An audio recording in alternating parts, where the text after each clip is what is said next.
हमें अब विकसित भारत की आधारशिला का जिसका विजन प्रधानमंत्री मोदी जी ने देशवासियों को दिया है, उस विकसित भारत की परिकल्पना को साकार करने का कार्य करना है।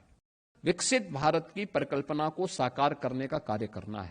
विकसित भारत कैसा है, इसकी झलक कल भी आपने देखी होगी।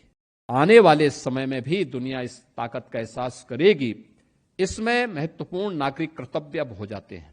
हमें अब विकसित भारत की आधारशिला का जिसका विजन प्रधानमंत्री मोदी जी ने देशवासियों को दिया है, उस विकसित भारत की परिकल्पना को साकार करने का कार्य करना है। विकसित भारत कैसा है, इसकी झलक कल भी आपने देखी होगी। याद करिए, विकसित भारत किसी को छेड़ता नहीं है। विकसित भारत अनावश्यक रूप से किसी के कार्यों में हस्तक्षेप नहीं करता है, और ये तो इतिहास रहा है हमारा।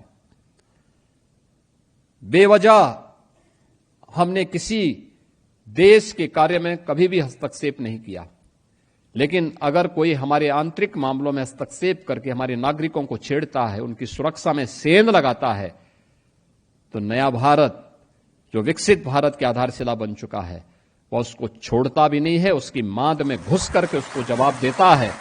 और कल आपने भारत की ताकत का एहसास दुनिया ने भी किया है, और आने वाले समय में भी दुनिया इस ताकत का एहसास करेगी।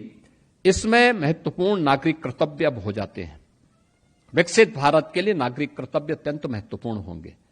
शिक्षक अपने क्षेत्र में प्रयास करे, नवाचार के लिए, शिक्षा के क्षेत्र में शोध और विकास के अभियान को आगे बढ़ाने के लिए, शिक्षा के क्षेत्र में ऐसे कौन से परिवर्तन ला सकते हैं, कौन सी तकनीक अपनाई जा सकती है जो पहचान के लिए नौजवानों को, हमारी वर्तमान पीढ़ी को मोहताज करने के लिए न छोड़ दें, बल्कि उसके उज्जवल भविष्य को आगे बढ़ाने में अपना योगदान दे सके।